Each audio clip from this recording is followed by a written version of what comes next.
მოგესალმებით ძვირფასო ტელემაყურებლებო. დღეს სამშაბათია. ტელეკომპანია პლუსის ეთერში საავტორო გადაცემა სტუმრად მალხაზ გამოდაძესთან. დღეს არაჩვეულებრივი სტუმარი მყავს მოწვეული. მართლაც საოცარი ადამიანი. საოცარი პოეტი. და ტრედივით ღუღუნობს და ღუღუნივით შემოასულ, მაგრამ ტრედივით შემოფრინდება დღეს ჩემს სტუდიაში და ჩემს გადაცემაში. და სანამ მოვიწვევდი ამ ღუღუნივით ტრედ ქალბატონს და უნიჭიერეს პოეტს, მანამ გიმღეროთ ერთი ლამაზი სიმღერა. მხოლოდ თქვენთვის.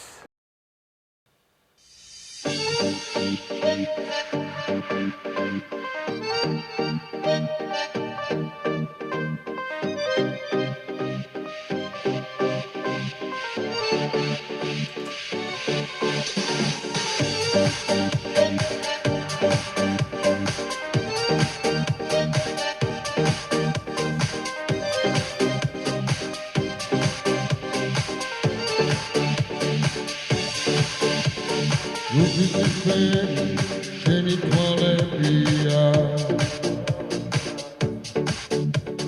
Gavzis kiwebi ek sheni tmebia Kadezebu misa marto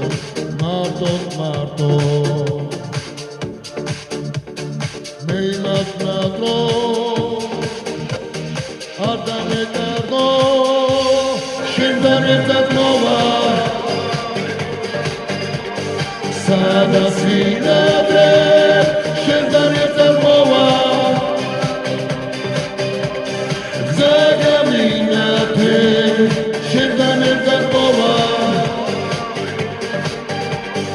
Ada shodebi Shindane dadnova Meshegelebi Kamisalaki Shizmologishia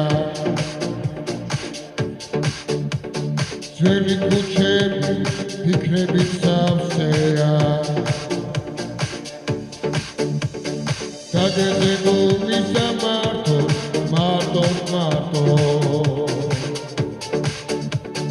Meilas natro Adame dardo Shindane dadnova Sada sinadre Shindane dadnova Zagaminate Shindane dadnova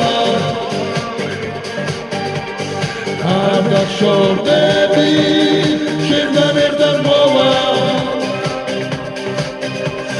Meshegelebi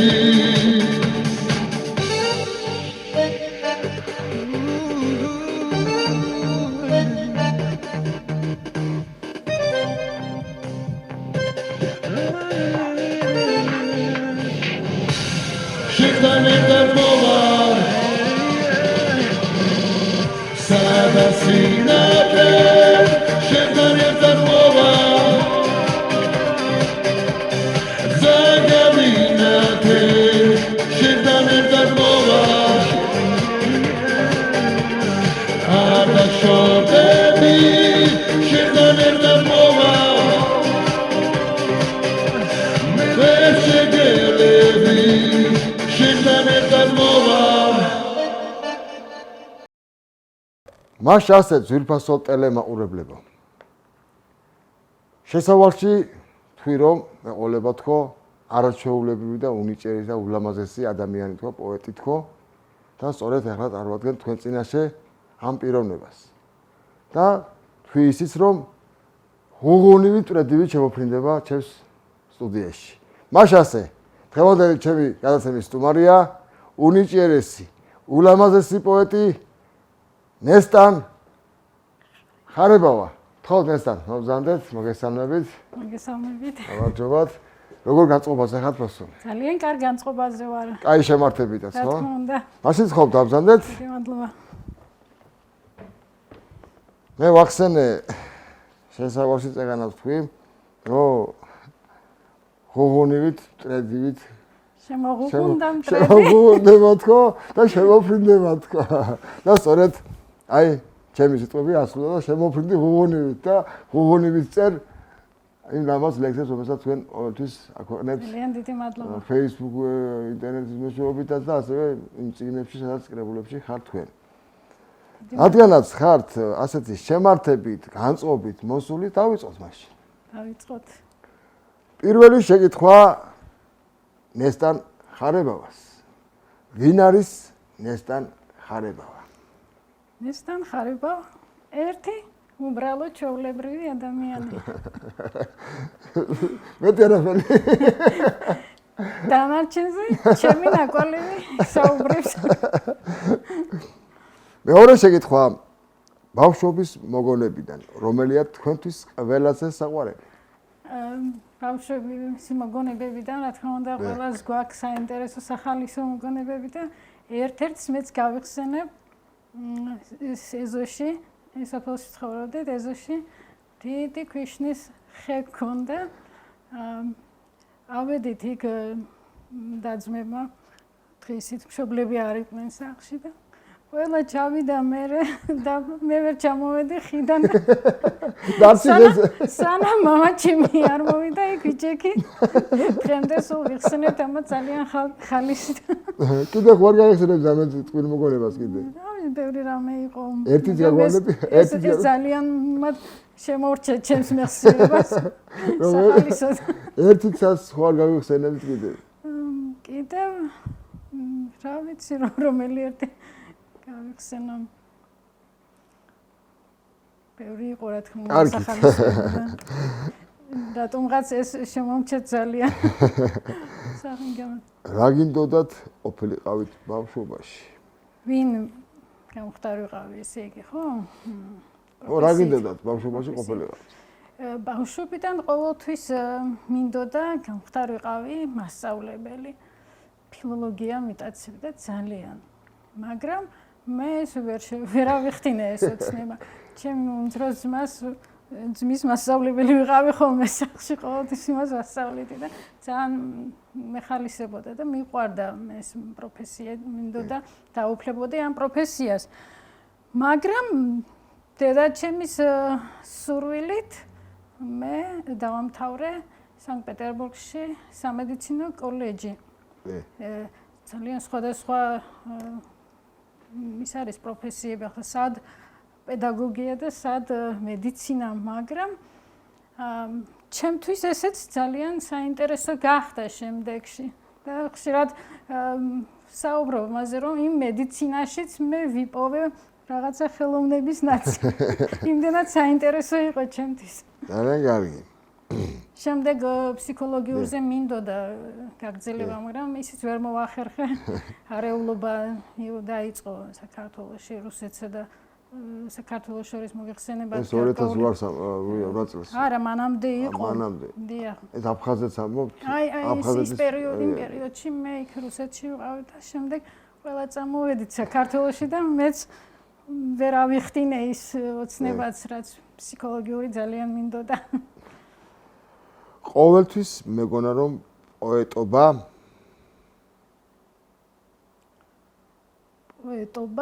ყოველთვის მეგონა რომ იყო მეგონა და ეხლაც მგონია რომ არის ღვთისგან ბოძებული ნიჭი ადამიანისადმი. ასე უყურებ ამას. რომანა პოეტი ღვთისგან ბოძებული ნიჭი არის. აი რომ სხვა რა უნდა იფიქრო, თუნდაც აი დილით რო გავიღვიძებ და თავში უკვე დაალაგებული აზრები და გადმომაქ ლექსად ეს ღვთის გარდა სხვა ვერავის ვერ შეუძლია ჩემი აზრით. რომანა პოეტი ვიქნებოდი, ვინ იქნებოდით? რომანა პოეტი. რომ მართალი რომ გითხრათ, მე არ მიოცნებია პოეტობაზე.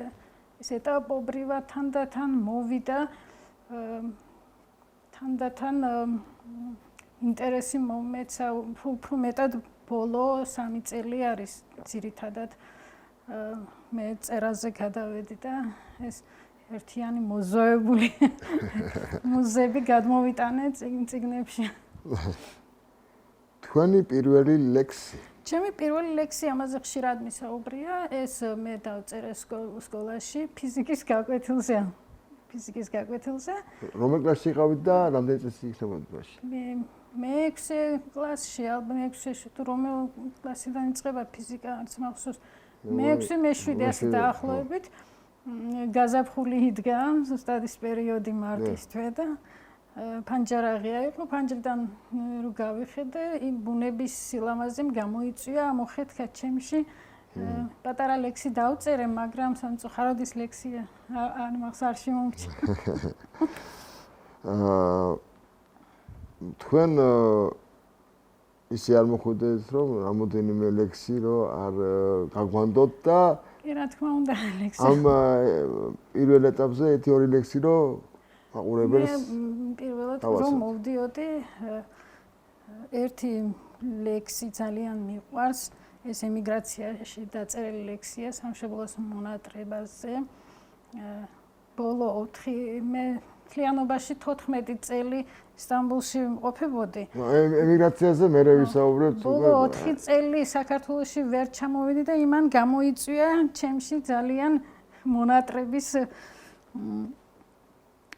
მონატრების ეიფორია რაღაცნაირად და ეს ლექსი რო დავწერე სხვადასხვა ძალიან მიყვარს ეს ლექსი ყველგან მკითხულობა მას როგორ ახარ საქართველო როგორ ახარ საქართველო ხომ არ შეიცვალა რამე როგორ დაიძინე ნეტავ როგორ გაათენე ღამე ოფლად ვიღურებოდი ძილში სიზმრად დავინახე მცხეთა საფლავთ მოზდებოდა ხავსი თურმე წინაპართას მძლეთას გული შემეკუმშა თითქოს ტაძარს გასჩენოდა ბზარი ირგვლივ არავინ არ ჩანდა ძლიერ ძვინვარებდა ქარი ვიდექ ვგრძნობდი შენი მიწის ჩამესმოდა გულის ფეთქვა სიტყვა ვერ მოვძებნე გაქრა შენთვის თუ რამ უნდა მეთქვა წარსულს გადავხედე სათუც 15 წლის მეფე ყავდა მუხლი მოვიდრიკე ღმერთო ქვეყანას როგორ მართავდა საერისთავო ჰქმნა კლარჯეთს არტანუჯია აშენა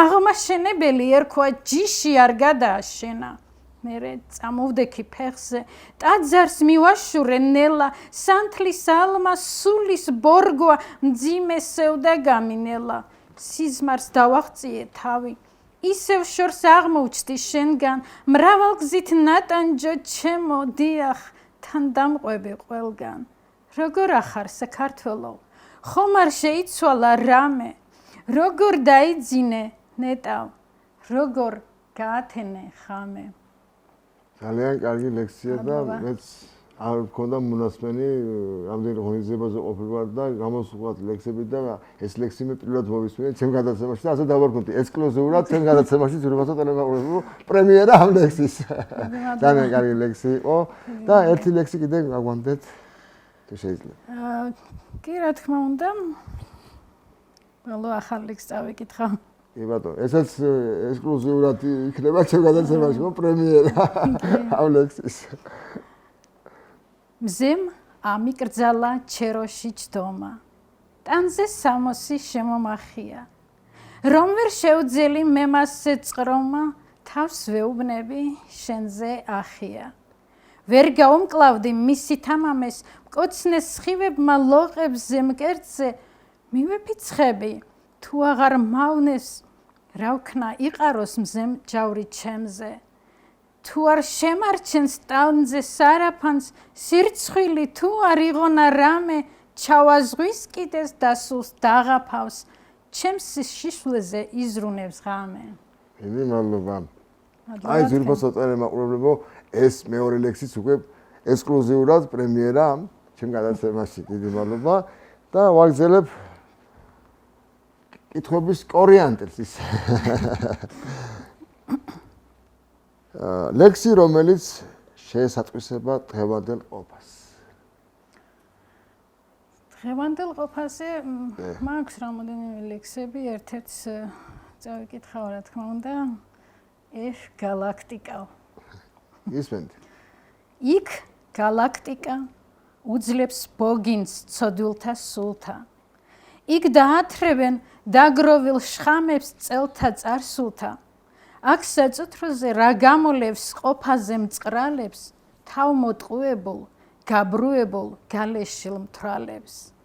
ჰე, აბარბაცდი უკვე დროა მიწიდან მტვერო, შენ შეუერთდი გალაქტიკას, სიტყვა უნაწერო, იქნებ უწამლო, მობოგინე და სნეულს სულებს.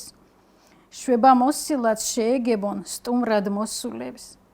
რად უკვირს მოკვდავს, თუ დაატყდა რისხვა სამყაროს, ანგრევს ხვის შექმნილს მის მაგივრად რომ გაამყაროს, შედეგს გაუთვლელს და აფრქვევენ ნიანგის ცრემლებს, ბედად ჩათვლიან ბუმერანგად თავს დამტყდარ წყევლებს. გალაქტიკა, როგორ უძლებ ცოდვილთა ბოგინს, ალბათ აზრი აქვს იქ უცოდվել სულებთა ლოდინს, ცოტანი მაგრამ არიან ვამაყობ ნამდვილებით და იმკვიდრებენ წმინდა ადგილს დანამდვილებით. ძალიან კარგი. საყვარელი წიგნი. საყვარელი წიგნი. ახლავე ძალიან ბევრს კითხულობდი ადრე, ახლა უფრო ნაკლებით რომ, მაგრამ რა თქმა უნდა ყოველთვის ახერხებ კითხვას, მაგრამ ადრე დაახლოებით 1991-92 წელში წავიკითხე წიგნი რუსული ეგზემპლარი პაიუშევ წერნოვნიკის თარგმანით ეკლებში მომღერლები ასე ითარგმნება გუგლში და ძალიან საინტერესო რომანტიკული წიგნი იყო და იმდენი წიგნებიდან დღემდე რაღაცნაირად ყველაზე უფრო საინტერესოდ დარჩა ჩემს მეხსიერებაში ეს წიგნი. აკრძალულ სიყვარულზე იყო ძალიან საინტერესო წიგნი, ფილმიც მაქვს ნანახი, მაგრამ როგორც მოგეხსენება, წიგნი ყოველთვის ჯობია ფილმს. გული მტკივა. რადგან? გული მტკივა, რადგან მსოფლიო განვითარების პიკს აღწევს და საქართველოში ეს პოლიტიკური მოძრაობები ძალიან მტკენს გულს, რომ ჩვენი ქართველები წლებია ისევ მაპატიებდნენ ნაცი კოცების განხილვას, რომ უნდებიან ამაზე მტკივა ძალიან გული. არ გავშიფრავ უფრო მეტად. ჯერა, რისი გჯერათ? ჯერა მე მჯერა ყოველთვის მიუხედავად იმისა, რომ ძალიან ტრაგიკული ცხოვრება გამოვიარე. მეგონა რომ ცხოვრება დასრულდა. დავინახე მეორე მესამე დღეს თვალები რო გავახილე, ხალხი რომ მუშაობდა, ცხოვრობდა, არსებობდნენ, იქ მე გამიჩნდა სურვილი ისევ ცხოვრების და იქ დამებადა აზრი, რომ მე მჯერა ყოველთვის ცუდამინს კარგი ამინდი მოყვება, ტრაგედიას ყოველთვის უკეთესი ცხოვრება მოყვება და წამს და მჯერა, რომ ყველაფერი ყოველთვის გამოკეთდება, რაც უნდა მოხდეს ცხოვრებაში. ამის მჯერა. მე მჯერა და უფალი ყოველთვის დაიცავს ჩვენს ქართველებსაც და საქართველოსაც და ეს უცბად მჯერა და ესე იქნება. ბედნიერი ვარ, როცა ჩემი შვილები იღიმიან. მე ბედნიერი ვარ, როცა ჩემი შვილები იღიმიან. ყველაზე მეტად ეს მაბედნიერებს. ეხლა უნდა გადავიდე ისეთ შეკითხვებზე, რასაც თქვენ მე ვიცი, რომ ემიგრაციაში იყავით და რამდენი წელი იყავით ემიგრაციაში და სად იყავით ემიგრაციაში? ერთიანობაში 14 წელი ვიყავი თურქეთის ქალაქ სტამბოლში. ამ 14 წლიდან ბოლო 4 წელი ვერ მოვდიოდი, მანამდე კი დავდიოდი ეტაპობრივად ყოველ მესამე თვეში და როდესაც ეს პანდემია გაჩნდა დედამიწაზე, მაშინ გამიფუჭდა საბუთები და ვერ ვახერხებდი წამოს, რო წამოსულიყავი, მე იქით ვერ წავიდოდი და მე ჩემი მიზნები მქონდა გარკვეული და ამიტომ 4 წელი იქ მომიწია ამ 4 წელმა ძალიან დიდი დაღი დამასვა გულზე იმდენად მენატრებოდა საქართველოს. ემიგრანტობის პირველი დღე. ემიგრანტობის პირველი დღეები იყო ძალიან საშინელი. ამას ჩემს მეგობრებს უყვები ხშირად და ცრემლივამდე მიდიან. ის პერიოდი იყო, არ იყო მობილურები, არ ქონდა კვირაში ერთხელ თუ მოვახერხებდი შვილებთან ლაპარაკს. კალენდარი არ მქონდა რველში, დავხაზე კალენდარი გავაკეთე ჩემი თხოვნა. ყოველ დღე ხაზავდი საღამოს 5 საათი რომ მოვიდო და ასე მეგონა ერთი დღე დასრულდა და გადავხაზავდი ხოლმე და ერთხელ დამიწყებია და მეორე დღეს ორი ერთად რომ გადავხაზე უბედნიერესი ვიყავი 2 დღე გასულა მეთქი. იმდენად ის არის ეს მოსაგონრადის პირველი 3 თვე ემიგრაციის ძალიან ძნელი იყო.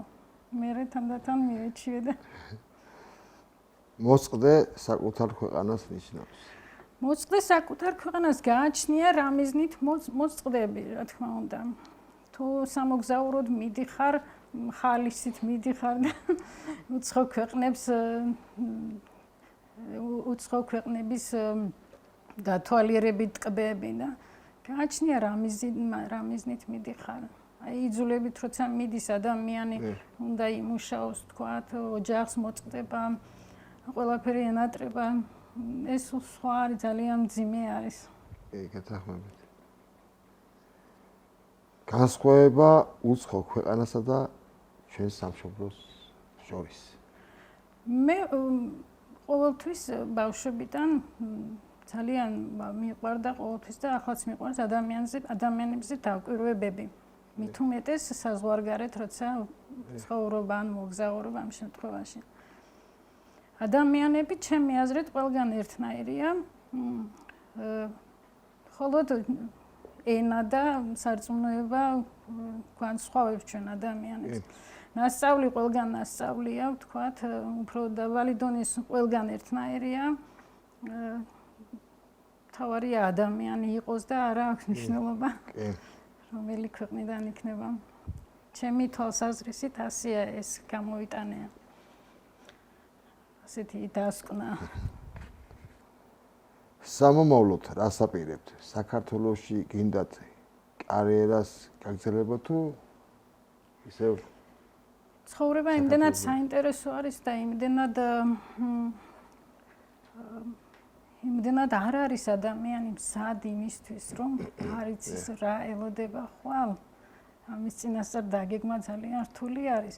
ზოგჯერ ხდება, რომ რაღაცას გეგმა აქ შენს ქვეყანაში, მაგრამ უცებ ყველაფერი იცვლება და სხვაგან მიდიხარ, ამიტომ არ ვარ დაზღვეული, ჯერჯერობით აქ ვარ და მე მინდა ჩემს ქვეყანაში ვიყო და აქ მოვაწეო, რა თქმა უნდა, თუ რამე მხელი არ შემიშალა.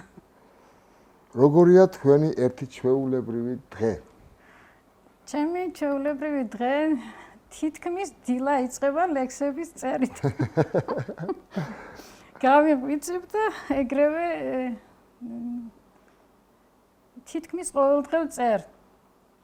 შემდეგ ჩვეულებრივ მე ახლა დროებით უმუშევარი ვარ და ოჯახი, ჩემი შვილები, ჩემი 2 გოგოები მყავს, მუშაობენ, ამათ ხელს უწყობ და ჩვეულებრივი დღეა ერთი დიასახლის ადამიანის. აი თქვენ ახსენეთ შვილები და ხართ დედა, 2 შვილის დედა. როგორი დედა არის ნესტანი? ჩემ შვილებს რომ მკითხოთ, მათ დედაზე უკეთესი დედა არსებობს. მე ვფიქრობ, არ ვიცი, მეც გამიმართლა, კარგი შვილები მყავს და ალბათ ჩვენი ერთობლივი ურთიერთგაგების შედეგი არის, რომ ისინიც კარგები არიან და მეც მათის კარგი დედა რა. ძალიან კარგი. ერთმანეთი გავზარდეთ, ასე ვქია. ნესტან, თუ შეიძლება კიდევ ერთი ლექსი გაგვანდოთ და გავაცნოთ ჩემს მაყურებელს. კი, ლექსები არ არის პრობლემა, რა თქმა უნდა, წავიკითხავ.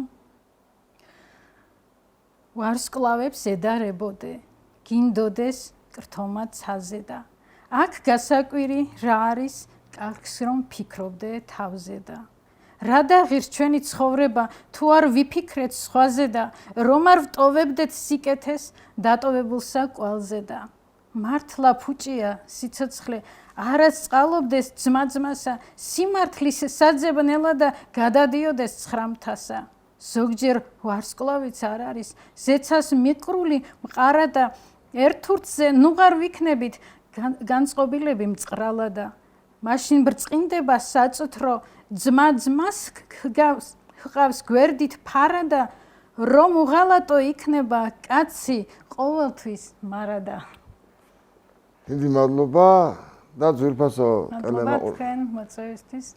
ტელემაყურებლებო სამწუხაროდ ჩემი გაკუთვნილი გადაცემის დრო დასასრულს უახლოვდება. მინდა დიდი მადლობა გადაიხადოთ სტუმრობისთვის, ასეთი კარგი ლექსების აგეთვისთვის, რომ გაანდეთ ჩემს ტელემაყურებელს და მაყურებლებს, ასეთი გულწრფელი ინტერვიუსთვის. მინდა წარმატებები გისურვოთ ძვირფასო ტელემაყურებლებო. ჩემი გადაცემის სტუმარი იყო ძალიან დიდი მადლობა მოწვევისთვის. ეს წიგნი ჩემგან საჩუქრად. დიდი მადლობა. ჩემ ბოლო წიგნი არის 4 წიგნის ავტორი ვარ, მოგეხსენებათ. მალხაზის ავტორისგან. დიდი მადლობა. მე გემშვიდობებით. წარმატებები. კეთილი სრულებით. მომავალ შეხვედრამდე.